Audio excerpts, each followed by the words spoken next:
యేసయ్య సిలువలో పలికిన నాలుగో మాట ఎవరన్నా చదివి వినిపిస్తారా? మత్తాయి రాసిన సువార్త 27:46 వచనం. ಸುಮಾರು 3 ಗಂಟೆಗೆ ಯೇಸು ಏಲಿ ಏಲಿ ಲಾಮಾ ಸಬಕ್ತಾನಿ ಅಂದರೆ ನನ್ನ ದೇವರೇ ಯಾಕೆ ನನ್ನನ್ನು ಕೈಬಿಟ್ಟಿದ್ದೀ ಎಂದು ಮಹಾಧ್ವನಿಯಿಂದ ಕೂಗಿದನು.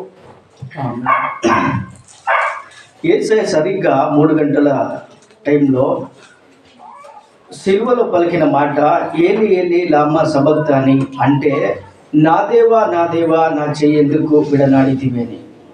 ఎందుకు ఈ మాట దేవుడు సిలువలో యేసుక్రీస్తు ఈ మాటను అంటున్నాడంటే, ఆ సమయంలో ఆయన సిలువలో ఉంటున్నాడు. ఆయనకున్న అన్ని బాధలు, వేదనలు, అన్ని శ్రమలు ఆయన అనుభవించి అక్కడ వచ్చి అందరూ చేయి విడిచిపెట్టినప్పుడు, వాళ్ళ శిష్యులు అందరూ చేయి విడిచినప్పుడు కూడా ఆయనకు ఏమీ అనిపించలేదు. మన జీవితంలో కూడా మనకు అందరూ చేయి విడిచినా కూడా ఏమి అనిపించదు. అయితే మన ఇంటి వాళ్ళే, మనతో ఉన్న వాళ్ళే, నేను నీతో ఉంటాను, నేను నీతో వస్తాను అన్న వాళ్ళే చేయి విడిచిపెట్టినప్పుడు మనకు కలిగే బాధ నిజంగా చాలా చెప్పుకొని కానటువంటిది. అయితే యేసుక్రీస్తును ఎందుకు తండ్రి చేయి విడిచిపెట్టాడు అన్నట్టు. అయితే ఇక్కడ దేవుడు ఎందుకు నా చేయి విడిచిపెట్టావు అని అడుగుతున్నాడు. ఆయనలో ఉన్న బాధ, ఆయనకున్న వేదన, ఆయనకున్న శ్రమలలో శిష్యులు కూడా చేయి విడిచిపెట్టినప్పుడు తండ్రితో చెప్తున్న మాట, ఎందుకు నా చేయి విడిచిపెట్టావు అని. అప్పుడు యేసుక్రీస్తు బాధపడుతున్నాడు. నా చెయ్యి విడిచిపెట్టినవు, నాలో బాధ ఉంటున్నది, నాలో ఉన్న కష్టము, కన్నీళ్ళు. ఆ యేసయ్య అక్కడ ఎంతో వేదనతో, బాధతో ఆయన ఈ మాట చెప్తున్నాడు. మనం కూడా ఈ లోకంలో ఎవరు లేనప్పుడు, ఒంటరిగా ఉన్నప్పుడు చెప్పే మాట, నన్ను చేయి విడిచిపెట్టారు, అందరూ దూరం అయిపోతున్నారు అని మనం కూడా చెప్తాము. అయితే యేసుక్రీస్తు కూడా ఇక్కడ ఎందుకు నా చేయి విడిచిపెట్టావు అని ఆయనతో అడుగుతున్నాడు. అక్కడ అందరూ కూడా విడువబడిన స్థితిలో యేసుక్రీస్తును మనం చూస్తుంటున్నాము. ఎందుకు అంటే ఆయన మన కొరకు కార్చబడిన రక్తము, ఆయన మన కొరకు పడిన బాధ, ఆయన మన కొరకు పడిన అన్ని శ్రమలు తండ్రికి తెలిసే ఉంటున్నది. అయినా కూడా తండ్రి ఎందుకు చేయి విడిచిపెట్టాడు అంటే, మనము చేసిన పాపముల కొరకై, మనము చేసిన ద్రోహములు, మనము చేసిన అన్ని చెడు తలంపులు, మనము చూసే చెడు కన్నులతో ఆయన పాప భారాన్ని ఆయన మోసుకుని ఉంటున్నాడు. యేసుక్రీస్తు చెప్పి ఉంటున్నాడు, భారము మోస్తున్న సమస్త జనులారా మీరందరూ నా యొద్దకు రాండ్రి, మీ భారమును నేను మోస్తున్నాను అని. యేసుక్రీస్తు మన అందరి భారాన్ని ఆయన సిలువలో మోస్తున్నటువంటి దేవుడు. ఆ భారము నిజంగా చాలా గొప్పది. ఆ భారాన్ని నిజంగా వివరించలేకపోతా ఉన్నాను. అయితే దేవుడు మన కొరకు, మన శ్రమల కొరకు, మన బాధల కొరకు, మనం పన్న అన్ని శ్రమలు ఆయన సహించుకుంటూ ఉన్నాడు. ఎందుకు అంటే ఈ లోకంలో మనము ఇంకా కూడా ఇక్కడ ఊపిరాడుతూ ఉన్నాము, ఇంకా కూడా ఇక్కడ బాగున్నాము అంటే యేసుక్రీస్తు మాత్రమే దానికి కారణమైంటున్నాడు. ఎందుకు అంటే పాత నిబంధనలో పాప క్షమాపణ అనేదే లేదు. ఎందుకంటే వాళ్ళు పడుతున్న బాధలు, వాళ్ళ శ్రమలు, వాళ్ళు ఏం చేసినా వాళ్ళకి శిక్ష ఉంటున్నది.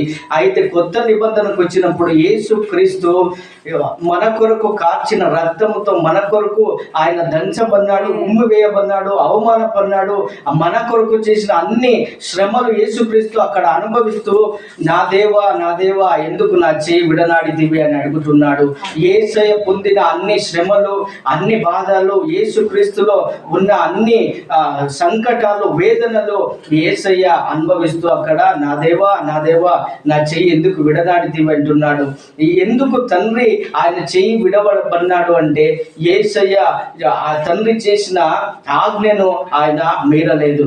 ఎందుకు అంటే ఆయనకున్న బాధ, ఆయనకున్న వేదన అలా ఉంటుంది. ఈ తండ్రి కూడా అంటా ఉన్నాడు, ఆయన విడవబడిన వేళలో నన్ను ఎందుకు విడనాడితివి అని ఆయన బాధతో అంటూ ఉంటున్నాడు. తన శిష్యులు కూడా ఉన్నారు, వాళ్ళు కూడా విడిచిపెట్టి వెళ్ళారు.